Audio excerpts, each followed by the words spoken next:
So when I was 20 years old, I was getting, how many is this? One, two, three, four, five, six interviews in a week that are all six figures plus. And I had no degree, and my experience was pretty trash for the types of jobs that I was applying for. And the strategy I used was a video strategy, and I use this strategy today as I'm running my business, both in sales and in service delivery. And I'll be going over the different ways that I'm using video. And if you stay till the end of the video, I'll be sharing a huge mistake that I've made that I want you to avoid. So, like, if we look at these interviews, right? So these companies, you would probably know them. This is Twilio over here. This is actually 1Password with a different domain. This is FreshBooks. I had a second interview with them. This right here is Ceridian, Vidyard. So all of them, like, really great companies. I had no business interviewing for these positions. But if you look at what I was doing, the output, it was just videos, and they're all the exact same videos. I'm basically just sitting in my tie and my shirt and just saying, like, hey, this is why I want to work for the company, and then just sending it. The reason why videos are really impactful is because they stand out from the pack. And so if you've got 100 applicants on a job, how many of those applicants are going to send a video? Probably one, realistically, but maybe let's say two, three, right? So now you're competing with 2 to 3 people as opposed to 100 people, right? And then if you look at the views, they have the ability to go viral. And so Okta shared 5 times, viewed 6 times over here, viewed 4 times. Sometimes they don't even view them. But an example is IBM. I sent them a video and it was shared around 17 times. And so it's like it takes 2 minutes to record a video and it has that huge of an impact. It's a no-brainer to me. And you can do this for sales as well. You can do this for anything. But the point is, we're sending a 1 to 2 minute video explaining why we want to work at them. And this is the exact email that I'm using. I'm basically saying, hey, in preparation for our call, I just wanted to send over a quick video. And so this is in preparation for the call. And so I've told people to do this. Like, hey, before your interview, send a video. And they don't do it. This is when you want to do it. You want to do it before the call. And you want to send each individual person a video that's unique to them. And so it could be unique in just the first name, right? And you don't want to use that AI stuff. Forget that AI stuff. You want to actually record a live video for them. But this is the email that we're sending. And then, as you could see, this is what they replied. Hey, my bad. We got the wrong meeting messed up. Let me send you to our recruiter. But this is the key point. When I'm being added, when someone sends you to a recruiter and they are a director or a VP or a CRO, your chances go up significantly, because what are the odds that the recommendation from that senior level leader is going to get turned down by the low level recruiter? Very low. So you always want to shoot the highest that you can. So the C-suites and the VPs, that's who you want to do this stuff for. And if you get sent to the recruiters, that's fine. By the way, this Josh person, this is the position that I ended up getting at TopTel. I sent him a video the exact same way that I had sent other people, and I ended up going there because they were doing what I was interested in. All right. Let's do this for the agency. For the agency, we're basically doing the same thing, especially when we are sending the videos beforehand. But since I had already explained that use case, we're going to go into some other use cases, right? So one of them is the pricing request. So when someone says, how much do you charge, we can actually record a video. And for the most part, I'm trying to send 1 to 2 minute videos. But this video is going to be like, hey, here's how much it costs, and you can make it personalized to them. So because you guys are already using SDRs, because we are able to do the research and we can easily pinpoint to it. And so I could just go to their LinkedIn and be like, hey, I see that you guys have 6 SDRs over here, and this is what it looks like. Because you're doing this, our price is actually a bargain, right? So we can match the price to who they are by pointing out what they do in that video. It's significantly harder to do if you're not doing a video. Something else that we're able to do is information request. What do you guys do? Same exact thing. We want to tell them what we do, but we want to make it exactly personalized to them. And I also like to do this with both text and video. So I sent the text And that gives the full information. But if they want more information, they can go to the video, and the video is going to explain all of that stuff in detail.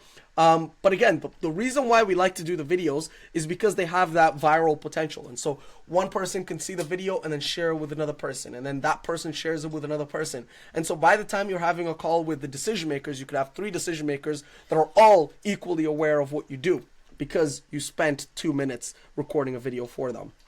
And then this is one of my new favorite ones, which is a no-show. And this is it. This is the whole email. It's just a GIF with a title, right? And this comes the moment that they no-show. So you have a call at 12 p.m., right? And then you wait for them at 12:05 p.m. You've already time blocked that 30-minute block for yourself, right?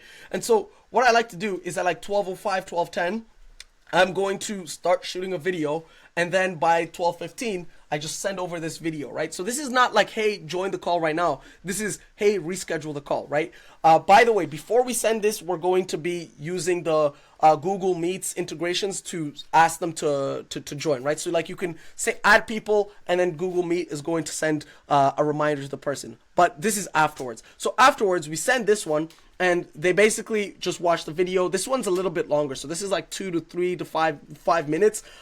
This is basically like, hey, this is what you missed out on. So if you had joined the call, this is what you would have gotten. And so inside one of our calls, we might be going over tons of different things, right? So let's say we go, let's say we go to, actually, never mind. Let's say we were about to go over like 3 different value propositions. During this no-show call, we would just go over one value proposition. Like, hey, this is the one thing. All right, let's move on. The other thing that I like to use videos for is service delivery. So reports and updates, same exact idea. We want to make the things stand out. We want to make an impression. And so I typically like to send 2 videos within the first 2 weeks. The first one is like, hey, we are live. These are the campaigns that we are creating.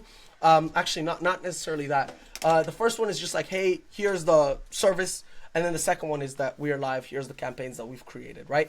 And then on a weekly basis, we can send different types of reports. And some of those reports tend to be videos. And as you can see, the clients love this stuff. Like it stands out from the pack because no one else is doing this, right? And the second benefit to this is that it allows you to avoid meetings. So rather than having these 30-minute calls on your calendar every single week with clients, you could just send them a 5-minute video that goes over all of the details. And so I would rather send 5 minutes of videos rather than 30 minutes of actual calls, which are usually, in my opinion, a waste of time, right? And so videos, they go a long way. And I like to use them this way. So let's talk about the big mistake. And this is a mistake that I'm currently making at the moment, present moment mistake.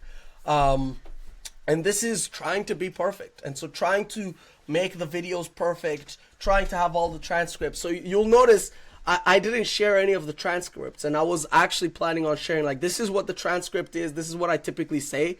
But I realized that it's going to do you guys a disservice because the point isn't to have the perfect transcript and say the perfect thing. The point is to take the action. So if you're trying to be perfect, but you take no action, then you've gotten nowhere. And so my encouragement to you is to just send the video. And if it's a horrible video, it is what it is, right? But if you never send the video, then you're losing, in my opinion, right? And this is me speaking to myself. I'm losing because I'm not sending as many videos as I could be sending because I'm trying to make things perfect. And I'm realizing like that's the wrong way to go about it. I should be putting in the action. And by putting in the action, I will get better over time. And so sending the video is better than never sending a video to begin with. And so just send the video, right? Send the video. Just do it over and over and over and over, right? Another thing, a 2-minute workout is better than a 0-minute workout. This is something that has helped me in my fitness journey. I've been going to the gym for about 1.5 years consistently. And this comes after struggling to do this. And the big change was realizing that the days that I don't go, right? If I don't go for, let's say, 7 days in a row, that's 1 whole week of not going. The moment that I go, and even if it's a 2-minute workout, that 2-minute workout is the best workout that I've had in the entire week. And you can extrapolate that to a month, to a year. Some people don't go to the gym for a whole year. And so the fact that I just did a 2-minute workout, I just beat them in the entire year. And so that type of mentality is the type of mentality that I'm trying to transfer into my my internal workflows, right? To just be okay with not being perfect, being okay with not being the best, because it's better to just take some action than do nothing at all. Another thing is you can learn most things in 20 hours, but most people spend years delaying the first hour. And so you've just watched this video. You've seen how I was 20 years old, generating 6 interviews with 6-figure companies that are all like well-established brands, right? Like these are all like really great companies. You would know them. And so the fact that I'm 20 years old with no degree, with no experience, with none of that, and I'm getting all of these interviews, and I tell you my exact strategy, which is these videos, and then you choose not to do it, then that's the problem, right?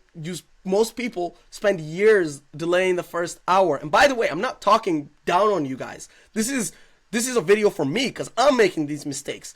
I've been delaying something for months, and another thing for weeks.